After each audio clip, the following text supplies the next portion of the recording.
This is young Gareth Thomas then, 12 years old, from Holywell Clwyd in North Wales, riding Fantic 80, a little bike. It was introduced in the senior competition a few years back. One or two riders looked askance at it, thought it looked very difficult. Now we've got these youngsters hopping over it as if it's not there.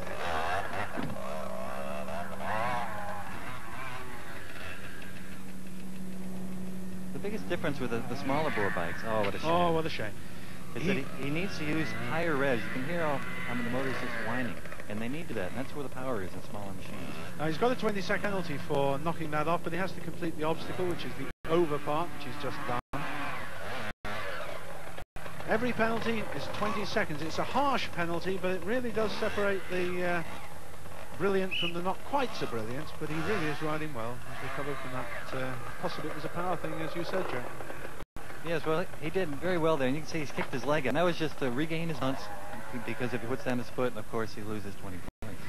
This is a good time. And he also is doing the same thing. They have to make 3 here. He's taking these first 2. They skip the 3rd, around the outside, straight to the finish. All taking the same route there. He's a little quicker than Wayne Holdsworth. Clean there at the finish. 127.94 plus 20 make 147.94. This is another 12-year-old, Stephen Jones from Oswestry in Shropshire. In fact, he's actually a late replacement into this competition, so he's probably very nervous. There's a bump right in there. And if they're not careful, that could really throw him for the stamina. Also riding a Fantic, very popular bike for these youngsters. Well, the foot's down. That's a very hard spot there. It's off cambered and they have to turn up the hill. But he lost a foot. The approach speed here, you see they can do it. Oh, the foot's down. But the approach speed can be a lot slower now it's dry. If it was wet, they'd have to do it a lot quicker. In fact, they all have had a practice on this course, and most really claim that it was not too difficult, but they had to keep their wits about them. Right, there's everything here to get them. This, very scary, but well done. I must say I wouldn't like to ride it. Some of the dads around here have been told that we're going to have a dads competition. They get on the youngsters' bikes and try this course, and then most of them got into their cars to go home. And he did the stop box pretty well there, no penalty. You can see the marshals. There's a marshal on each section. Sometimes there are 2 if it's a long section. And they're just marking for that 20-second penalty for a foot down or any other infringements of the regulations. There aren't many, of course. They must keep their front end high at the top of this pyramid here. The sump shield of the engine will hit. So they've got to keep their front end high. I see, it wasn't just high like enough. That, and the foot down. This is his 4th penalty. He's got 80 seconds to add to the time, and at the moment Stephen is the slowest on this first heat. 80 to add to that makes 3:4:39. And the family likeness is unmistakable. This is young Dougie Lampkin, famous name in all aspects of motorcycling. His dad, former world, European and British champion. John Lampkin, you've seen him riding him many a time on Kickstart. This is young Dougie, 12 years old, started riding when he was 3. Well, you can tell he rides a lot like John, where he stands very tall on the bike. And that's, of course, is very nice, and you just need to keep centered, and he's doing it very well. And although he's unwell, he is one of the favorites for this competition. Right, he certainly is, and what it'll take to win this competition is you have to be fast, and also you have to have it clean, and he does not.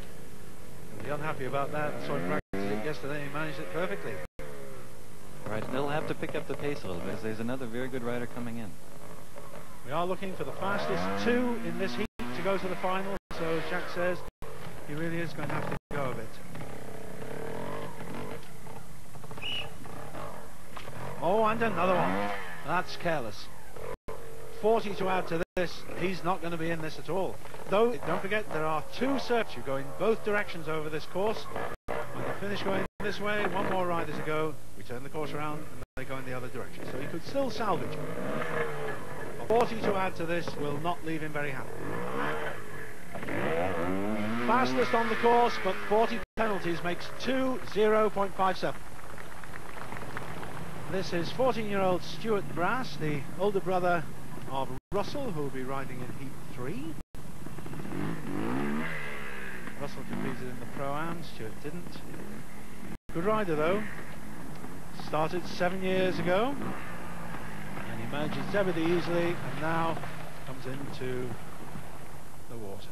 Well, this is the big problem here, making a little bit of a right turn. The bike had to lean in the turn, and stay right in the center of it. If he didn't, the foot would have gone down. Very nice. Coming out of this hole, they have to get this lift. Very well done. You just have to time that just right to make sure the rear wheel will lift in the air, and if you aren't, you'll get over. 1987, he was the Northwest champion in B-class riding, which is up to the age of 14. Now they must get a wheel on each side of the hump. Oh, very smooth. You hear the whistle, which they must wait for as well. He's riding a Yamaha. You can tell the rider, and they stand right over the bike, and it'll just move side to side under him. That's what you're looking for, to be very smooth. And this is a good time, and no faults yet.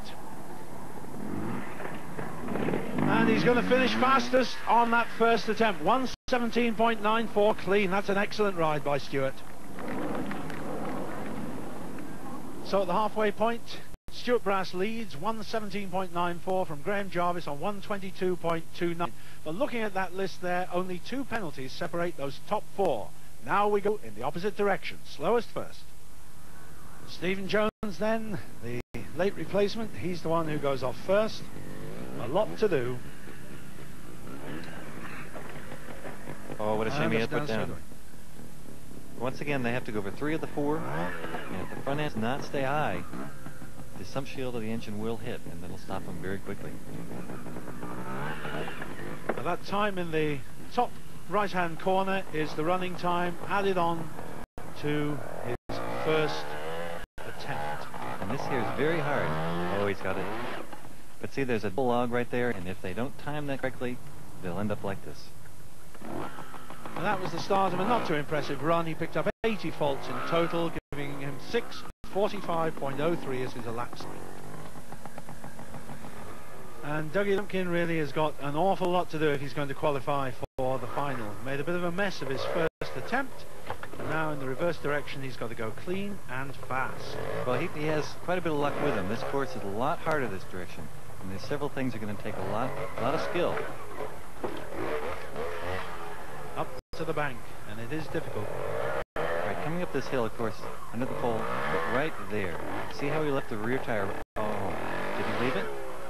He kept his feet up, but he left his rear tire on the ground, and he could power his way up. That's obviously well perceived as being the difficult section. The crowd went potty when he got up there. Excellent. So he's clean, and perhaps he's putting up a bit of a challenge. Right, he had trouble with this before, but you've got to get the suspension compressed at the right time and release it to get the lift to make it over the pole. Certainly a big enough bike. He's made it. 197cc. Oh, he's going the wrong way over the pole. Now this could well be a disqualification.